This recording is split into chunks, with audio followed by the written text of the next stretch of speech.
What's up YouTube, it's Xander's TCG here and I'm back with another TCG video for you guys. Today I'm gonna talk about my League Cup experience this weekend. I got second place with this spicy list. This is going to be Alolan Exeggutor with Lurantis. That's right, this list actually got second at a League Cup and I piloted it myself and I was very happy with the choice because this deck is incredibly nice. Why is that? Because Alolan Exeggutor has 160 HP and comes back with the Tropical Shake attack, dealing 20 damage plus 20 more for every different type of basic energy in your discard pile, and that can add up to 120 as a maximum. So you can dish out 120 damage for a single energy on the stage 1 that has 160 HP. Think about that. How crazy is that? Just think about the fact that you're also hitting weakness against Lapras GX, Lycanroc GX, Zygarde GX. This just stage 1 does it all. Not only that, things like Zoroark GX can never ever hit 160 damage, so that is going to be fantastic. So things like Choice Band do not work,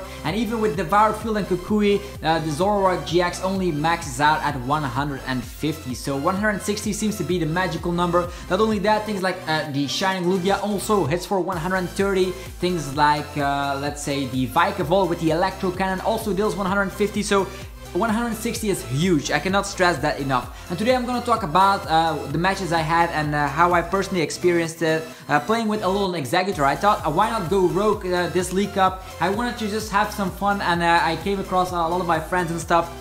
And the thing I noticed here is that this deck is legit. It is very consistent. I did not break too much unless like the first game, but let's go straight into the matches I had.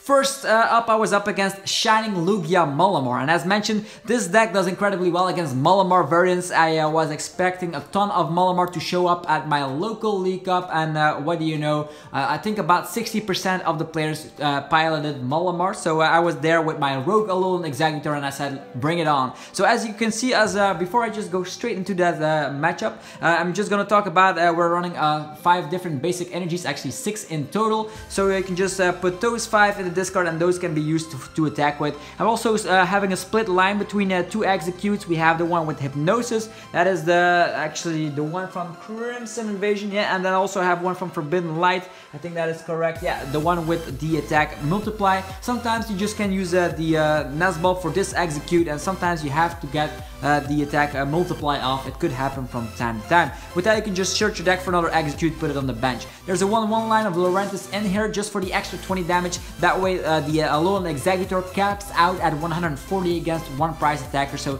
things like Baby Buzzwole will go down, things like Shining Lugia will go down, Delmice, etc. And we're also gonna have a couple of tech cards. This Oricorio is MVP. If you just smack this down, you can search your deck for 2 basic energy cards and put them directly in the hand, aka like a Professor's Letter. And the good thing is that we're running a bunch of discard cards like Ultra Ball and Mysterious Treasure to just get those energies that we don't want in the discard pile. These are the ones we want in the discard pile because we're not gonna use them to attack with. So the reason we're running a bunch of discard cards. There's also things like Sophocles in here, drawing 4 cards if you just discard 2 cards first. That could be like 2 energies, that's fantastic. TV Reporter, drawing 3 cards, and then you can just discard 1 card from your hand. Very, very nice. I had a lot of turns where these 2 supporters came in, a sign that has to be in here because they are just so good. Then 4 Cynthia, 4 Lily, then 3 Guzma. I would have wished to put in an extra Guzma just to have like the extra. Sometimes you have like Acro Bike and you don't know what to discard. Well, I wanted to have an extra Guzma, but I couldn't find the room for it. 2 Stretchers because the Exeggcutes will go into discard, and not only that, we're only running a 1/1 line of Lurantis. It's kind of key in most matchups, and Shrine to just push the damage on GXs, and that is just the list. It works out really, really well, and I just suggest you try it out for yourself.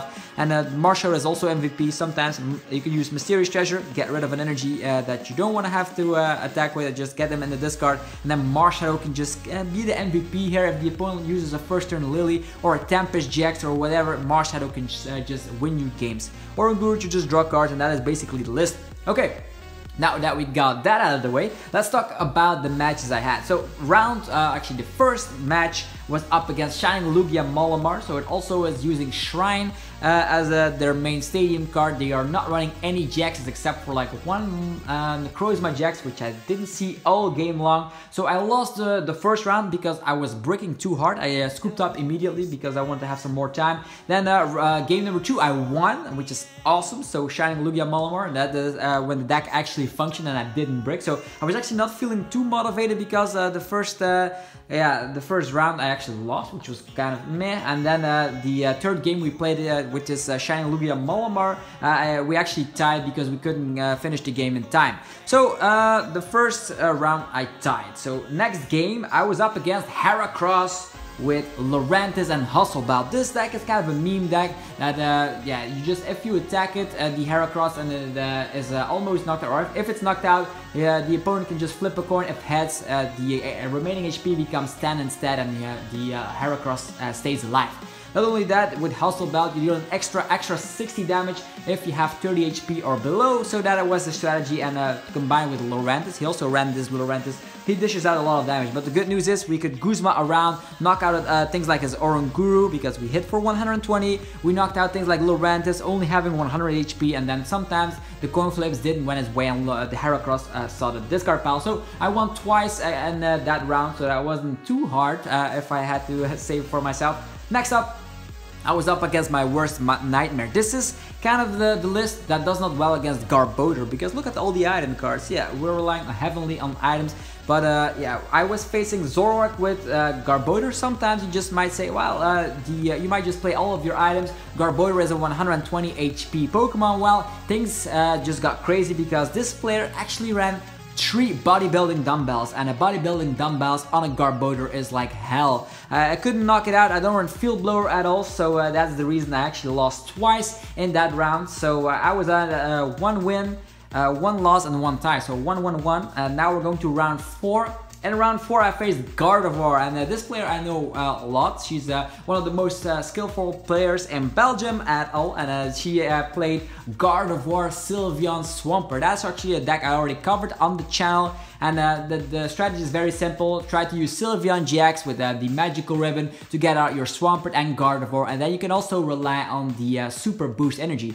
The good news is I just can hit weakness against Mudkip, and we run Guzma. So the thing I did is knock out her rolls, then she bans like something like, I think, a Mudkip. I used the Guzma, knocked out the Mudkip, and the good news is that Gardevoir always needs a ton of energies in order to one-shot a 160 HP one prize attacker. We only rely on 1 energy, so the thing here is that we just keep using Tropical Shake, and sometimes she just stacks a ton of energies onto her Gardevoir. Well, I actually set up an Oranguru, and Oranguru took the last prize card, which was kind of funny to see because Psychic deals more damage depending on how many energies they had, and she focused on things like the Alolan Exeggutor and didn't know I was prepping an Oranguru. So yeah, she thought I was using it to retreat because of or I think it was a fighting and a lightning energy that was attached onto this Oranguru. I was planning to just put those energies in the discard pile, but I thought like, I could just attack with it, and that's how I ran. Not only that, if it saw the discard, the energies went to the discard anyhow, so I won twice against Gardevoir. The first round was actually kind of easy because I Guzma all of her Pokemon before they could get anything out, and the second game, she doesn't run any Field Blower, so Shrine of Punishment did a lot of work, and I actually got the upper hand.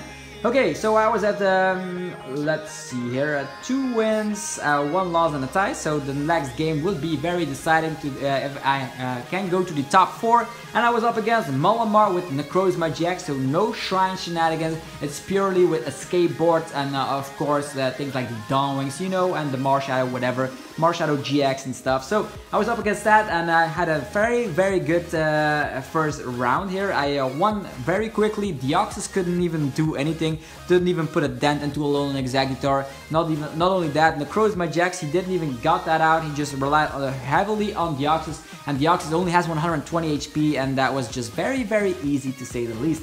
Next round I lost because I had like an Oranguru with a bazillion energies in the hand, and I bricked like crazy. I said like, wow, yeah, let's just scoop this, let's go to round number 3. And here is where things go wrong. I had the upper hand here and stuff, and then he decides to use Marshadow. And after that he attached an energy to his Deoxys, and he uses Power Blast or whatever the name is, and attacked my Alolan Exeggutor for 120 damage. So the next thing I draw a card and I see him looking at the discard and stuff, and yeah, I just asked him, how many cards do you have in the hand? And he says 4, and I like said, how is this even possible? You used the Marshadow and attached of the turn, you cannot have 4 cards in the hand. So I thought he got something out of the discard, or he draw one too many with the let loose ability. So I called the judge, and yeah, with much discussion going on, he actually got a DQ. So he got disqualified because things were crazy. He used Marshadow, attached and attacked, and he still had 4 cards. So something clearly was up with this guy, and yeah, I actually got DQ. He couldn't even win. My Alolan Exeggutor is just way too big to knock out, so that was good. I got to win anyhow, so yeah, I was at 3 wins, 1 tie and a loss, and I got into the top 4, and that's where things got really interesting.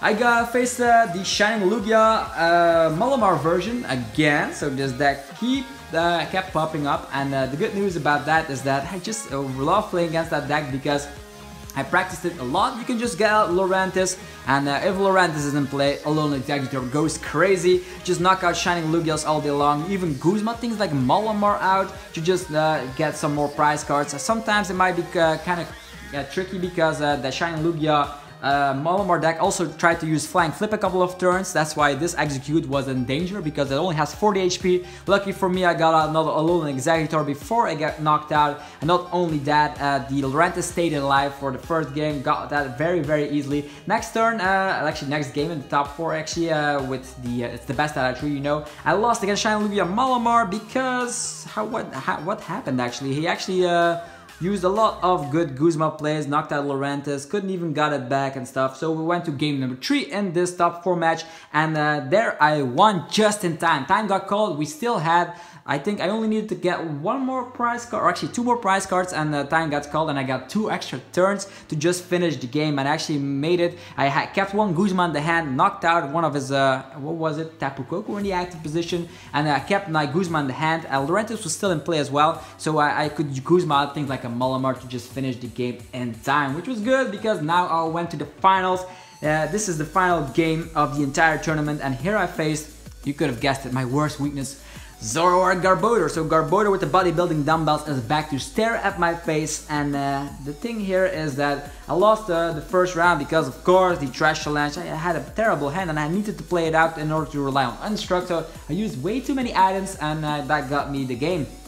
Next up, the game number 2, I actually won, which is nice. He decided to go for Tapu Lele and a Lily. That was good because that way there's a Tapu Lele in play, and I could use the Shrine. Shrine was in play for a couple of turns. He used the Viral Field, and then I used Shrine again. Not only that, I used Marshadow to get rid of his Lily, and hopefully from there I could just get a knockout on a Zoroark. Things went smoothly, and in the last couple of turns I managed to just destroy a Tapu Lele for my last prize card. So I actually won against Zoroark Garbodor, and then we are going to game number 3 in this finals match, and yeah, time got called. And the new structure here is, or actually the procedure here is that when time got called, you just get your extra 3 turns as always. But of course, then when the extra 3 turns are over, you just look at the remaining prize cards. The person that actually took the most prize cards wins the game. So I think I only got 1 prize card. He actually got 2 or 3, but I got a good board position, but it's too bad that it just got ended right there. He took more prize cards at that specific time, so he got crowned the winner. I was a runner-up, 2nd place, not bad at the League Cup. Got myself some more championship points, which is of course the goal here. I want to go through Worlds so badly this year. I'm doing very well this season, so hopefully I will meet you guys there. So the journey has been quite tough so far, but Alolan Exeggutor works, and I am just so glad that the format is just so healthy at the moment. So a lot of variety, a lot of Malamar still. I know that it's the best deck in the format, but this deck destroys Malamar, and that is what you want to go for. Go for a counter deck, go for something different, and also, if you enjoyed the video, be sure to let me know by destroying a like, the button, and of course placing something in the comment section. Let me know how you did at your League Challenge, League Cup, or whatever. I want to know what deck you played and how it went. Not only that, I'll be back with more content soon because Lost Thunder is right around the corner. Next weekend we have the pre-releases, and of course I'll be attending a pre-release on the 20th of October, so expect a lot of Lost Thunder content coming on the channel soon. I already talked about the top 15 best decks at the moment and what we can expect in Lost Thunder. Be sure to check out my other videos on my channel if you're new, subscribe if you like what you see, and I will see you guys in the next Pokemon TCG video. Stay fresh, guys, and till next time, peace out.